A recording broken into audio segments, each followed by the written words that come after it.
Tom here from Lawrence Systems, and we're going to talk about small business camera systems. There's a lot of options out there, and I'm going to talk about, this little setup right here, why we chose this and some of the parameters around it. It is not exclusively the one we sell, but we sell different solutions to fit different client needs.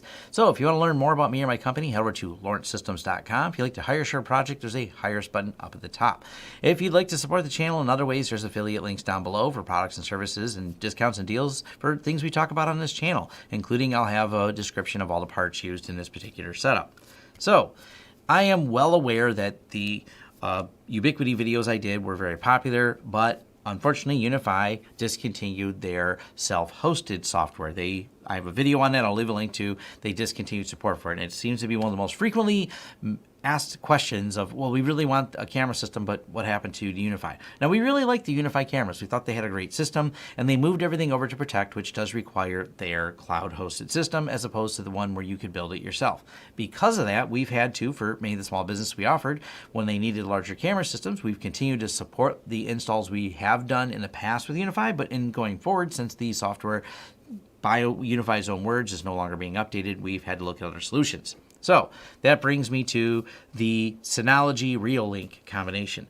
Now, I really like the Synology surveillance station. I'll leave a link to the video I did on the software. It's actually really nice software. The parameters for this particular client was no recurring fees, no paying for cloud hosting, et cetera, no cloud management. They wanted everything self-contained, self-managed, and that's perfectly fine. That's what this build out is about. And including from the POE switch to the Synology, yes, there's a license you do need for the Synology surveillance station, but they're one-time license fees that are transferable. So it is not tied specifically to the camera, it's tied to the quantity of cameras that you have attached to your Synology surveillance station setup. And I covered that in a video, but just so I'm always clear on it, once you install these licenses, they are transferable per Synology. They've sent me that as an email, and they do not care what camera, they only care about quantity. So that does fit the bill for that. I'm aware of some of the other higher end systems, but many of them, do have some levels of subscription and support services with it. So we're going to focus on this one right here today. Now, these Reolink cameras, and they've been pretty good to us. So they're 5 megapixels HD 4x optical zoom indoor-outdoor cameras for $89.99. They've been really reasonably priced, and our failure rate on them is not 0. But it's pretty reasonable. And I see that for as many as we installed, I think we're at about a 1% failure rate, which is actually high in my opinion for cameras, but we don't know if they were flukes of the market or what. In some of the past installs we did, we had them DOA in the testing period, like out of the box setting them up. They just didn't work. Now, they were awesome working with Amazon Reolink and sent them back and got a replacement, no big deal. And we had one die in the field, but it died in a weird way. It got half a picture, and we rebooted the camera and it always came out with a half a picture. So we've had a couple die out of the maybe couple hundred we installed, which is to me a high number at 2%, but not end of the world high number for the price. And we generally keep a handful in stock, and it's not that big of a deal, except when they're out in the field and installed. That's one of the reasons you see this big mess in front of you is all the testing we do. These actually have been running for several days, and recording, we make sure we do a little bit of burn-in because specifically these ones are going to be mounted up high. Sometimes it requires lift rentals to mount some of these cameras, or high ladders and getting in places. You don't want to have to replace them out in the field. The ones we've installed out in the field, and of course they're exposed to weather and everything else, they've survived, well, at least, because we've only been selling these for about a year now. They've survived a Michigan winter, and they've survived some Michigan summers, and now I'm covering them. I've been using them for a little while, but part of the thing I like to do is review things over time. And I may cover and go back and cover one of the installs we did last year. I'm going to be going on site to do a video for it to show a year later how the cameras are holding up, because that's what really matters. Not if you install them today and they work. You want to know, did they work after a year of weather exposure, or did they fail? That's a better metric in my opinion. So we are confident enough that we are still putting these up, because besides the couple we've had to go bad, the overall's been good on them, and the picture quality is reasonably good. Now, Synology supports a massive amount of cameras. Like the variety of support has been amazing. So you can mix and match. We chose all these Reolinks for this particular job, but yes, you can mix and match cameras. Throw a few WD purple drives in there. So these are the drives we chose that go inside of here. The Amazon 16-port POE gigabit Ethernet unmanaged POE switch. I do like a lot of the Unify POE switches, but these Netgear ones are kind of cool. And they are solid. We've put in a handful of these. They're unmanaged, but it's not something that matters in this particular case because we build out and slice up a separate network just for these cameras. So they're not on the shared network with everything else.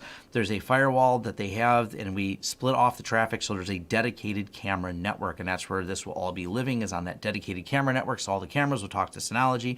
And if you're not familiar with how Synology is set up, they do have dual network interfaces on this DS918 Plus. So those dual interfaces allow for us, and I think we got a picture of the back because I don't have an easy way to show it to you. But there we go. Dual interfaces, so you stick one interface with all the cameras and you can put the other interface on the LAN, or you can just poke a firewall rule through there, depending how you want to configure it. But the cameras aren't a completely separated LAN, so a managed switch and VLANs just aren't necessary. It is split up at the firewall level ahead of this switch. So once again, it's just a matter of keeping all the cameras on the same network, and it's POE. The little switches we have here are some TP-Link PoEs, and that's because we got to run a underground cable and to a couple cameras on the other side of this building we're putting them on. So they didn't want to pay to run every single run from the Netgear switch, so we have a couple TP-Link switches in here, which is these ones here. And they're just going to be at kind of the outlying building after we do one really long cable run to get it over there. So it comes off of the Netgear, goes over to these, and there's going to be a couple cameras on each side. So yes, we could have ran direct cable all the way, but when you're doing burial cable, they didn't really want to pay for all the runs being made. Like I said, this comes down to meeting with client budget, client expectations to get things done. There's always someone who says, well, I only sell the top of the line, super expensive Axis cameras, which don't get me wrong, Axis makes really nice equipment, but this project would have been out of their budget and they simply wouldn't have gone with it. So it is about, client expectations, client needs. So finally, all this is set up to the Synology surveillance station. Let's actually look at the cameras now. So here's what they look like, and I took this one here and put the stream quality a little bit higher, and you can kind of hear, if you hear the noise, it does have audio on these cameras. So this allows us to record all the audio, which was another request that the client had. They want to be able to hear what's going on in some of the areas. This is going kind of like a industrial type site, so they're able to go back, play back audio, because it can matter on the machines that are running. If they hear something that occurs before an incident, that is something important to them. And that you can easily and quickly access things. So a lot of people ask me about, what about, XYZ system? Well, the problem with some of the other systems, especially the single drive systems, which like the Unify Protect, is the amount of storage you need. And this Synology surveillance station has 4 drives in it. So we build a RAID array with some redundancy, and it can send out notifications if there's a failure on there. And this gives them the storage room with these drives for the number of days. That's obviously a calculation you have to work out with the client. How many days are you going to need? And build the storage appropriately. And of course, you got to ask, how much redundancy do you want? And the more redundancy, because the data is maybe more valuable to them, matters a lot to how much storage you got to buy again and how many of those drives are paired, or you just want to RAID 0 everything. That comes down to, once again, some of the design and planning. But as you can see, this Reolink here, and maybe you can see what's on here talking about BGP. Let's go ahead and just grab a snapshot real quick out of it. And we're going to go ahead and download the snapshot. And let's see, can I zoom here? You can see, well, we can read the signatures from the IT Pro TV Christmas card that I have set here. Read the talk about BGP and everything else, and you can see it's quite good in terms of resolution and quality that the cameras have. We've been really happy with it. Matter of fact, we can probably point it more towards the kitchen over here. And these do have that zoom. See if I can zoom in a little more. The kitchen's a little bit of a mess. You can see the firewall. Let's see if we can get it zoomed in a little bit more, and we'll grab a snapshot of these cameras. Snapshot. Pull this up. And let's see, let's look here. Well, you can see the kind bars, the pepper. You can probably even recognize what hot sauces are on the table from across the room. So I'm going to say these cameras for $89. You can see our Fry Daddy and our toaster oven here. You can see these are pretty good for the price. When you talk about a camera that's within a good budget, but also a reasonable good quality. These Reolinks have really hit the mark. I know people like some of the other brands, and you can choose a completely different branded camera with this and it'll work fine. Like I said, the list of support on the Synology has been great. Now our overall, because now we've been deploying mainly Synologies, I've been very happy with it. Our clients have been very happy with it. They do have the ability, once we map the firewall, they have their Quick Connect, they have their phone app, so you can view these from the phone. They have reasonably easy, I think, software to access. I mean, I will, like I said at the beginning, hats off to Unify. They did a really great job on building a nicer interface for the camera system, but the Synology is pretty reasonable. And like I said, I did a more in-depth review that I can link to if you want to watch that video on the Synology.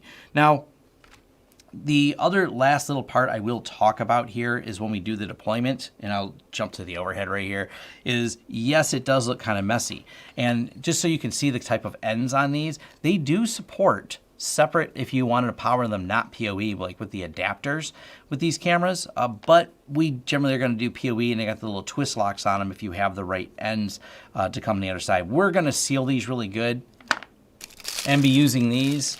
These are the other end what goes on these twist locks. So when these go in, these got little gaskets and everything. So even though the camera mounted on the outside here with the mounting bracket, it protrudes through into the building.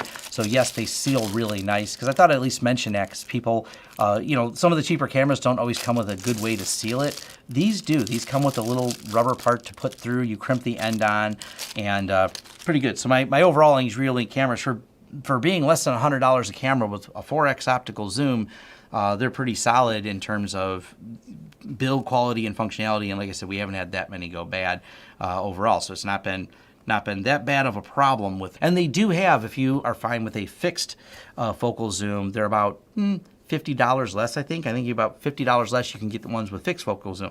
We really like going with the optical zoom because, well, because then you got to buy wide or buy more zoomed in ones, and that can be a challenge because the client doesn't necessarily know. You got to work with them when you're doing the planning phase.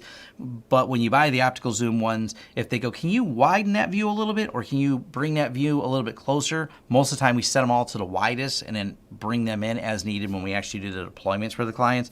And it's been really handy to be able to do that, so they can bring it in and go, oh, okay, I needed that tighter view on that one. But you know, 4X optical is a pretty reasonable range. They do have some ones that are higher. And like I said, you can also do the mix and matching of these, where you put different cameras in different areas based on the needs of the client and based on, you know, how the job works out. So my overall, like I said, we've deployed quite a few of these. They fit the budget really well. The clients like them. The usability, we've had extremely good reliability out of the Synology. Someone will always bring up the question of the Synology and the power brick issue. I've never done a Synology review where someone doesn't bring it up, and we have had 0 of these fail. I believe Synology, if I'm not mistaken, used to build the power bricks internal with some of their older models, and I guess those were, prior to my using of Synology, ones that caused some problems. But our impression of these with the external bricks has been, none of them have failed on us at all, of all the deployments we've done. And we've done a couple camera jobs a little bit bigger than this on some bigger Synologies. They have a lot of offerings on that. They even have one that goes a step further in terms of an even higher performance Synology system, which has some type of recognition of objects and things like that. I haven't had a chance to review any of those yet, but these smaller, like this DS918 Plus, has been a great performer for a job this size. And like I said, the nice thing is if they decide they want to triple or double the cameras, we can do one of two things: put another Synology in, or transfer the licenses and drives and make a bigger Synology to handle even larger volumes of cameras and traffic that they want in there, or if their storage needs change. There's always the option with Synology of expanding and moving. They have archiving options for storage, so there's kind of a lot of expandability options, and I think Surveillance Station is a just really nice feature with Synology, plus all the other little things that you can get with it. It's been pretty cool with these little NVRs, because they're more than an NVR to be able to do things with. But that's my thoughts on this. If you're looking for a budget camera system, this setup right here, I'll leave links below to the kit that we built with this, is one we've been really happy with. And I'm going to do some follow-up videos on this, because we actually have one we built with this right here plus site to site to get it to the other side of the building. And there's too much interference on this particular location to do a site to site. That's why we have the project's going to require some direct burial cable to be trenched and put in. But overall, it does work really well, even if you do break this down over a site to site. All right, like I said, links below to everything else, and thanks. And thank you for making it to the end of the video. If you like this video, please give it a thumbs up. If you'd like to see more content from the channel, hit the subscribe button and hit the bell icon if you like YouTube to notify you when new videos come out. If you'd like to hire us, head over to lawrencesystems.com, fill out our contact page, and let us know what we can help you with and what projects you'd like us to work together on. If you want to carry on the discussion, head over to forums.lawrencesystems.com, where we can carry on the discussion about this video, other videos, or other tech topics in general. Even suggestions for new videos, they're accepted right there on our forums, which are free. Also, if you'd like to help the channel out in other ways, head over to our affiliate page. We have a lot of great tech offers for you. And once again, thanks for watching, and see you next time.